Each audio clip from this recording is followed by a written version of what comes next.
বিসমিল্লাহির রহমানির রহিম। বন্ধুরা, আমি Mohammad Rakibul Islam, textile digital print design BD channel থেকে আপনাদের আমি জানাচ্ছি সুস্বাগতম। এবং আজকের যে বিষয়টা আমি খুবই গুরুত্বপূর্ণের সাথে আপনাদের একটা বিষয় আমি তুলে ধরবো। তো সেই জিনিসটা আমি আপনাদের শেয়ার করতে চাইছি, খুবই গুরুত্বপূর্ণ। যারা কাজ করবেন, নতুন এবং পুরাতন যারা রয়েছেন কাজ করেন, আমি জানি আমার এই চ্যানেলের মধ্যে আমার চ্যানেলটা সাধারণত বাংলাদেশ, ভারত, পাকিস্তান এবং মালয়েশিয়া কিছু দেশ রয়েছে যারা আমার চ্যানেলটা ফলো করে। তো তাদের উদ্দেশ্যে আমি বলছি, যারা বাংলাদেশে রয়েছেন এবং যারা অপারেটিং এবং টেক্সটাইল ডিজিটাল প্রিন্ট সাথে সম্পর্কিত, তো তারা বিভিন্ন সময় যারা ডিজাইনার রয়েছেন, অপারেটর রয়েছেন, বিভিন্ন সমস্যার সম্মুখীন হন। তো এই সমস্যাগুলো সাধারণত কি কি হতে পারে এবং কি কি সমস্যা এবং এর থেকে উত্তরণের উপায় কি, এই বিষয়গুলো আমি আপনাদের শেয়ার করছি। তো তো আপনাদের আমি যে জিনিসটা প্রথমে বলবো, অনেক সময় কিছু মেশিন আছে যে মেশিনগুলো সাধারণত প্রোফাইলের কারণে বা অন্যান্য কোনো ত্রুটির কারণে আপনার বা ডিজাইনের কোনো ত্রুটির কারণে অনেক সময় আপনার শেড চলে আসে। শেড দেখা গেছে আপনি একটা ব্ল্যাক কালার প্রিন্ট করছেন, তো এটার মধ্যে একটা শেড চলে আসতেছে। সাধারণত সলিড কালার যে ডিজাইনগুলো, এগুলোর মধ্যে শেড চলে আসে। তো শেড সব মেশিনে আবার আসে না, কিছু কিছু মেশিনে আসে, আবার কিছু কিছু মেশিনে আসে না। তো আমার দীর্ঘদিনের অভিজ্ঞতা থেকে আমি বলছি, আমি প্রায় অনেকগুলো মেশিনেই কাজ করেছি তো ডিজাইনার হিসেবে। তো একবার আমি আপনার নরসিংদী একটা কোম্পানিতে যখন কাজ করি, তো এই কোম্পানির মধ্যে আমি যখন কাজ করি, তো আপনার একটা ডিজাইন দিলাম। তো এটা হচ্ছে সিকোয়েন্সের ডিজাইন ছিল। তো সিকোয়েন্সে সাধারণত আমরা জানি যে ফ্রন্ট পার্ট ব্যাক পার্ট সেটা আলাদা হয়। তো ফ্রন্ট পার্ট ব্যাক পার্ট আলাদা হওয়ার কারণে আমার দেখা গেছে আপনার ফ্রন্ট পার্টটা আলাদা আপনার প্রিন্ট করতে হয়, ব্যাক পার্টটা আলাদা প্রিন্ট করতে হয়। তো ফ্রন্ট পার্টের কালার এবং ব্যাক পার্টের কালার দেখা গেছে আপনার সম্পূর্ণ চেঞ্জ হয়ে গেছে। ফ্রন্ট পার্টের সাথে ব্যাক পার্টের কোনো মিল আসতেছে না। তো মিল না আসার কারণে আমি সাধারণত পেস্ট একটা কালার দিছিলাম আমার জানা মতে। তো এই কালারটাতেই সমস্যা হয়েছে, বাকি কালারগুলোতে সমস্যা হয় নাই। তো যখন আপনার প্রিন্ট করা হইলো, তো ফ্রন্ট পার্ট ব্যাক পার্ট আপনার প্রায় 200-250 পিস মাল প্রিন্ট হয়েছে। তো ফ্রন্ট পার্টের সাথে ব্যাক পার্টের কোনো মিলই নাই, অনেকটা পার্থক্য। অনেক পার্থক্য দেখা গেছে। আমি যদি বলি পার্থক্যটা হচ্ছে আপনার 15-20-এর মতো এরকম পার্থক্য হয়ে গেছে। তো এই মাল তো আসলে সাধারণত বাজারে চলবে না, যেহেতু ফ্রন্ট পার্ট ব্যাক পার্ট আলাদা হয়ে গেছে। তো আমি তো যখন ওয়াশ থেকে প্রিন্ট হয়ে আসলো, তখন আমি তো অবাক, আমি তো এই ধরনের কালারই দেই নাই, এটা কিভাবে সম্ভব। তখন যখন আপনার এইরকম সমস্যা হয়েছে, তখন অপারেটর আইসা আপনার অপারেটরের কাছে যখন আসছে, তো ফ্রন্ট পার্ট আর ব্যাক পার্ট মিলাইতেছে যে দুইটার কোয়ালিটি একরকম আছে কিনা বা কালারগুলো একরকম আছে কিনা। তো যখন আপনার দেখা গেছে অপারেটর যখন একসাথে করলো, দেখা গেছে ফ্রন্ট পার্ট ব্যাক পার্ট কোনো চেঞ্জ নাই, একই আছে, কিন্তু কালারটা ঘুরে গেছে। তো পরবর্তীতে যখন ইঞ্জিনিয়ারে ফোন দেওয়া হইলো মেশিনের, ইঞ্জিনিয়ার বলতেছে যে আপনার কালারের পার্সেন্টেজের কারণে অনেক সময় এরকম হয়। দেখা গেছে কালারের পার্সেন্টেজ যদি ধরেন, ফর এক্সাম্পল আমি এখানে যেই মিষ্টি কালারটা দিছি, তো এখানে সায়ান আছে 0, ম্যাজেন্টা আছে আপনার 96, ইয়েলো আছে 50, এখন ব্ল্যাক আছে 0। তো ওনারা আপনার যুক্তি দিতেছে যে আপনার কালারের পার্সেন্টেজগুলা আপনার কাছাকাছি রাখার জন্য। যেমন এখানে মেজেন্টা 96 আছে, আমি সায়ানও যাতে এরকম 50-60 ব্যবহার করি, বা ব্ল্যাকও যাতে 50-60 ব্যবহার করি। তো আমার কথা হচ্ছে যে আমি যদি এখানে মেজেন্টা আছে আপনার 96, আমি মেজেন্টার সাথে যদি আপনার সায়ান যদি আমি এখানে 50 দিই, তাইলে তো কালার এখানে এই কালার, আমি যে কালারটা মিষ্টি কালারটা আনতে চাচ্ছি, এই কালারটা তো কখনো আসবে না, কারণ কালারের পার্সেন্টেজ ঘুরাইলে এটা কালার সম্পূর্ণ ঘুরে যাবে। তো ওদের যে যুক্তি ইঞ্জিনিয়ারদের, তো এই যুক্তি আসলে আমার কাছে, আমি আসলে ওদেরকে বুঝাইতে পারি নাই, আর বুঝাইতে পারতেছি না। এবং যে মালিক আছে, মালিককেও বুঝাইতে পারতেছি না। মালিকরে আপনার ইঞ্জিনিয়ার এরকম বলে দিছে যে কালারের পার্সেন্টেজগুলো যাতে এরকম আপনার কাছাকাছি হয়। তো আমি এখানে যাতে ব্ল্যাক যদি আমি এখানে দেখে গেছে 30 ব্যবহার করি, এটার সাথে মিলাইতে গেলে আমি যে কালারটা চাইছি, এই কালারটা তো কখনো এই জায়গার মধ্যে আসবে না। তো ওদের যুক্তি হচ্ছে এরকম যে এটা ডিজাইনের প্রবলেম। তো পরবর্তীতে আমি চ্যালেঞ্জ করলাম যে মালিকের কাছে, যে আপনার যদি এরকম হয় যে আমার ডিজাইনে কোনো প্রবলেম থাকার কারণে আপনার এখানে কালার ঘুরে গেছে, আমি প্রথম যখন ওনারা বলার পরে আমি কিন্তু এটা চেক করছি। হ্যাঁ, চেক করছি, চেক করে দেখলাম না আমার এখানে ঠিক আছে। তো ঠিক থাকাকালীন অবস্থায় পরে আমি আবার মেশিনে স্যাম্পল মারলাম, দেখলাম স্যাম্পল সেম, স্যাম্পলও আপনার ফ্রন্ট পার্ট ব্যাক পার্ট একই কাপড় একই প্রোফাইল, এটা চেঞ্জ আসতেছে। তো পরে আমি চ্যালেঞ্জ করছি মালিকের সাথে যে যদি এরকম হয় আমার কারণে আপনার মেশিনের ডিজাইনের প্রবলেম হয়েছে, তাইলে আমি পুরাটা আপনার জরিমানা দিব।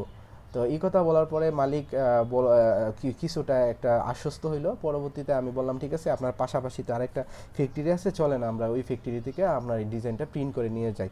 তো পরবর্তীতে আমি কি করলাম, আপনার ওই যে মেশিন থেকে যে ফাইলটা দেওয়া ছিল ওই মেশিনের ফাইলটাই আমি অপারেটররা বললাম যে তোমরা যে ফাইলটা প্রিন্ট করছো এই ফাইলটাই দাও পেন ড্রাইভে। তো পেন ড্রাইভে দিছে। তো দেওয়ার পরে আমি ওই যে ফ্যাক্টরিটা ছিল এখান থেকে গিয়ে আপনার মালিক সহ আমরা গিয়ে প্রিন্ট করে নিয়ে আসলাম। তো প্রিন্ট করার পরে দেখলাম যে সাধারণত প্রিন্টের কোনো সমস্যা হয় নাই। হ্যাঁ, প্রিন্ট আপনার দেখা গেছে একই ছিল, ফ্রন্ট পার্ট ব্যাক পার্ট ওই মেশিনে ঠিক আছে, কিন্তু সেমটাই আবার যখন আপনার আমরা এই আমাদের মেশিনে মারতেছিলাম তখন ফ্রন্ট পার্ট ব্যাক পার্টটা পুরাই আপনার চেঞ্জ হয়ে যাচ্ছিল। তো পরবর্তীতে যখন ওই আমরা পাশের যে ফ্যাক্টরিতে গেছিলাম ওই পাশের ফ্যাক্টরির অপারেটর বলতেছে যে না, এখানে একটা সমস্যা হয়েছে, আপনার মনে হচ্ছে যে অপারেটর আপনার এটাকে আপনার দুইটা প্রোফাইলে প্রিন্ট করছে, যার কারণে আপনার এটা এরকম আসছে আপনাদের মেশিনে। আসলে এটা আপনার ডিজাইনে কোনো প্রবলেম নেই। পরে ডিজাইনার যে ওই মেশিনের ডিজাইনার ছিল ওই ফ্যাক্টরির, ওই ডিজাইনারও দেখলে বললো যে না, এখানে ডিজাইনে কোনো প্রবলেম নাই, প্রবলেমটা হচ্ছে আপনার মনে হচ্ছে যে অপারেটরে আপনার ফ্রন্ট পার্ট আর ব্যাক পার্ট আলাদা আলাদা প্রোফাইলে প্রিন্ট করছে।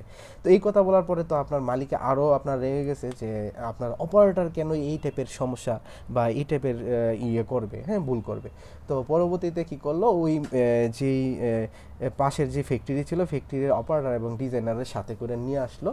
আনার পরে ওই মেশিনের অপারেটর কি করলো, যে আমাদের যে অপারেটর ছিল ওরে দূরে সরাইয়া হ্যাঁ নিজে প্রিন্ট করলো। তো প্রিন্ট করার পরে দেখা গেল যে না, আসলে ফ্রন্ট পার্ট ব্যাক পার্ট আপনার যেই প্রোফাইলটাতে আমরা প্রিন্ট করতাম, তো এই প্রোফাইলটাতে আপনার দেখা গেছে এই আলাদাই আসতেছে। আসলে অপারেটর ওইখানে ভুল করে নাই, ডিজাইনেও কোনো সমস্যা হয় নাই। তো যখন এইরকম সমস্যাটা আপনার দেখলো মালিকে, তো এই সমস্যা, তো পরবর্তীতে আপনার ইঞ্জিনিয়ারে ফোন দিল। ইঞ্জিনিয়ারে আপনার দেখা গেছে ওই যে খোরা যুক্তি দেখাইলো যে আপনার কালারের পার্সেন্টেজ চেক করে দেন তাইলে ঠিক হয়ে যাবে। এর আগে বলছে যে ডিজাইনের প্রবলেম আর অপারেটরের সমস্যা। তো কিছু কিছু মেশিন কোম্পানির আপনার ইঞ্জিনিয়ার আছে, তারা সাধারণত আপনি যখন একটা ফোন দিবেন সমস্যার জন্য, ওনারা সমস্যাটা সমাধান করার চেয়ে এর আগেই আপনার বলে দিবে যে এটা অপারেটিংয়ের সমস্যা, অপারেটর সমস্যা করছে, আবার বলে দিবে যে এখানে ডিজাইনের সমস্যা। তো এই ধরনের সমস্যা যদি আপনারা পড়েন, তো আপনারা কি করবেন, ওই যে আপনাদের আশেপাশে যদি কোনো ফ্যাক্টরি থাকে ওই ফ্যাক্টরি থেকে ওই যে আমার মতোই বরাবর আপনি প্রিন্ট করে মালিক সহকারে আপনি প্রিন্ট করে নিয়ে আসবেন। তাহলে আপনার আর আপনার ইঞ্জিনিয়ার যারা আছেন এই ধরনের খোরা যুক্তি দেন, তারা আর এই খোরা যুক্তি দিয়ে আপনাদের কোনো সমস্যা আপনার ফেলতে পারবে না। এটা মাথায় রাখতে হবে কিন্তু বিষয়টা। যারা আপনারা ডিজাইনে বা অপারেটিংয়ে কাজ করেন তারা অবশ্যই এই জিনিসটা মাথায় রাখবেন। আর কিছু কিছু আপনার মেশিন কোম্পানি আছে যার এই ধরনের অপারেটিং এবং ডিজাইনারদের এই ধরনের আপনার ফালতু ব্লেম দেওয়ার কারণে তাদের মেশিনের যে রেফারেন্স, সাধারণত আমরা জানি যে যখন একটা মেশিন আপনার নিতে চায় কোনো কোম্পানি, তখন কিন্তু আপনার অপারেটর এবং ডিজাইনারদের সাথে আপনার পরামর্শ করে এবং তাদের কাছ থেকে জানতে চায় যে কোন কোম্পানির মেশিনগুলো আপনার ভালো। তো এই টাইপের আপনার যারা ইঞ্জিনিয়ার যারা রয়েছেন তাদের কারণে দেখা গেছে ভালো ভালো মেশিন কোম্পানির আপনার মেশিন আপনার রেফারেন্স করতে চায় না, কারণ এরা সাধারণত অপারেটর এবং ডিজাইনারদের আপনার সবসময় অবমূল্যায়ন করে এবং সবসময় নিজেদের ধূস ঢাকার চেষ্টা করে, নিজেদের মেশিনের যে সমস্যা, খুঁটিনাটি সমস্যা, এই সমস্যাগুলো স্বীকার করতে চায় না। এই জন্য আমাদের যখন জিজ্ঞাসা করে কোনো আপনার মালিক মহাজন যে আমরা কোন মেশিনটা নিলে ভালো হবে, তখন আমরা সবসময় চেষ্টা করি যে ভালো যে মেশিনটা এটা রেফারেন্স করার জন্য। ঠিক আছে, ভালো যেটার মধ্যে আপনার কালার কম্বিনেশন ভালো আসে এবং শাইনিং ভালো আসে এবং প্রোডাকশন বেশি, এই টাইপের মেশিনগুলো আমরা কিন্তু রেফারেন্স করে থাকি। এছাড়া আরেকটা বিষয় হচ্ছে যে আপনি যখন প্রিন্ট করতে যাবেন, তো প্রিন্ট করতে গেলে আপনাদের সলিড কালার যখন আপনার প্রিন্ট করা হয়, সলিড কালার প্রিন্ট করলে অনেক সময় আপনার বিভিন্ন টাইপের শেড চলে আসে, হ্যাঁ, শেড চলে আসে। তো শেডগুলা আসার কারণে দেখা গেছে আপনার কিন্তু ডিজাইনগুলো শেডগুলো কীরকম হয়, এরকম আপনার লম্বা লম্বা দাগের মতো হয়ে যায়, লম্বা লম্বা দাগ পড়ে যায় এরকম আপনার দেখা গেছে শেডগুলা আপনার যখন একটা প্রিন্ট করবেন এইরকম ধরনের শেড চলে আসে, এরকম লম্বা লম্বা এরকম শেড চলে আসে। তো শেড আসার কারণে দেখা গেছে অনেক সময় আপনি যখন ইঞ্জিনিয়ারে ফোন দিবেন, ইঞ্জিনিয়ার আপনার সরাসরি বলে দিবে যে এটা ডিজাইনের প্রবলেম, এটা আপনার এই মোডে মারেন, অপারেটরের পরামর্শ দিবে, ওই মোডে মারেন পরামর্শ দিবেন। তো এই ধরনের সমস্যা হইলে আপনারা একটা জিনিস মাথায় রাখবেন, সেটা হচ্ছে কি সমস্যা। এই ধরনের সমস্যাগুলো সাধারণত আপনার যখন হেডের মধ্যে আপনার যে পাইপটা থাকে, কালারের যে পাইপটা, এই পাইপের যখন আপনার কানেকশন যখন লুজ হয়ে যায় তখন আপনার দেখা গেছে এই ধরনের শেড আসতে পারে। যদি এই ধরনের শেড আসে আপনি অবশ্যই ইঞ্জিনিয়ারে বলবেন যে আপনাদের কালারের যে 8 কালারের যে সোয়াস, এই সোয়াসটা প্রিন্ট করার জন্য। তো সোয়াসটা যদি 8 কালার বড় করে প্রিন্ট করেন, প্রিন্ট করলে দেখবেন আপনার যে আপনার এই ধরনের শেড আসতেছে, এই শেডটা কোন হেডে প্রবলেম হয়েছে, কোন হেডের আপনার যে আপনার শেডটা আসতেছে, এই হেডটা আপনার এখানে যখন আপনি সোয়াস 8 কালারের সোয়াস প্রিন্ট করবেন, এটা অটোমেটিক চলে আসবে যে এই হেডের মধ্যে প্রবলেম হয়েছে। হ্যাঁ, এটা সাধারণত অপারেটরদের আমি বলছি আপনারা নিজেরাও টেস্ট করতে পারেন, যখন শেড আসবে আপনারা এটা প্রিন্ট করে দেখবেন। অনেক সময় আপনার লুজ কানেকশনের কারণে আপনার এই শেডের প্রবলেমটা হয়। শেড আপনার সলিড কালারের মধ্যে শেড আসবে, সাধারণত আসে, কিন্তু আপনার সব মেশিনে কিন্তু শেড আসে না। তো আমি বর্তমানে যে মেশিনটাতে কাজ করছি, নতুন একটা আপডেট মেশিন, ডুয়েল চ্যানেলের মেশিনটাতে আমি এখন পর্যন্ত কোনো কালারে শেড পাই নাই, এটা আমার ভালো লাগছে এবং তাদের ইঞ্জিনিয়ারিং সাপোর্টও খুবই ভালো। তো আমি মেশিনের আসলে নামটা শেয়ার করতে চাচ্ছি না, কারণ নাম বললে এখানে আবার অ্যাডভার্টাইজিং হয়ে যাবে। তো অ্যাডভার্টাইজিং আমি দিতে চাচ্ছি না, কারণ বাংলাদেশের মধ্যে অনেক ধরনের মেশিন আছে, অনেক টাইপের মেশিন আছে। তো যদি কেউ আমার থেকে পরামর্শ নিতে চায়, আমি সাধারণত আমার ভিডিও কমেন্ট করবে বা আমার সাথে ইমেলে যোগাযোগ করলেও আমি আমার অভিজ্ঞতা থেকে আমি মেশিনের যে সমস্যা, কোন মেশিনে কোন ধরনের কালার আসতে পারে, কোন ধরনের আপনার শাড়ি প্রিন্ট করার জন্য কোন ধরনের মেশিনটা বেস্ট, এবং 3 পিসের জন্য কোনটা বেস্ট, এবং আপনার ডিপ কালারের জন্য কোন মেশিনটা বেস্ট, এবং লাইট কালারের জন্য কোন মেশিনটা বেস্ট, এবং কালারের মেশিনের প্রোডাকশন কোনটাতে ভালো আসে, এবং আপনার কালার কোন মেশিনটাতে আপনার কম ইউজ করা হয়। কালার দেখা গেছে এমন একটা মেশিন আছে যে মেশিনটাতে আপনার কালারের শাইনিং খুবই ভালো আসে, এবং এছাড়াও আপনার বছরে প্রায় 50 থেকে 60 লাখ টাকা আপনার শুধু কালারেই সেভ হয়। হ্যাঁ, এবং কালারের কম্বিনেশন খুবই ভালো, কিন্তু এই মেশিনটা অনেক হাই রেঞ্জের এবং অনেক ভালো, আর কিস্তিতে দেয় না। হ্যাঁ, তো এই বিষয়গুলো কিন্তু আপনাদের জানতে হবে, যারা মালিক রয়েছেন তারাও কিন্তু আপনার মেশিন নেওয়ার সময় আপনার এই বিষয়গুলো মাথায় রাখতে হবে। সেটা হচ্ছে আপনার মেশিনের ইঞ্জিনিয়ারিং সাপোর্ট কেমন, এবং কালার কম্বিনেশন কোনটাতে ভালো এবং কোনটাতে লাইট কালার। আপনার একটা জিনিস মাথায় রাখতে হবে, আপনি কি ডিপ কালারের মাল প্রিন্ট করবেন, লাইট কালারের প্রিন্ট করবেন, না উভয়ই প্রিন্ট করবেন। এই বিষয়গুলো মাথায় রেখে আপনার মেশিন আপনার নিতে হবে। হ্যাঁ, এছাড়া আরেকটা বিষয় আপনার মাথায় রাখতে হবে যে প্রোডাকশন কোনটাতে ভালো। হ্যাঁ, তো এই বিষয়গুলো মাথায় রেখে আপনার মেশিন নিতে হবে। সেক্ষেত্রে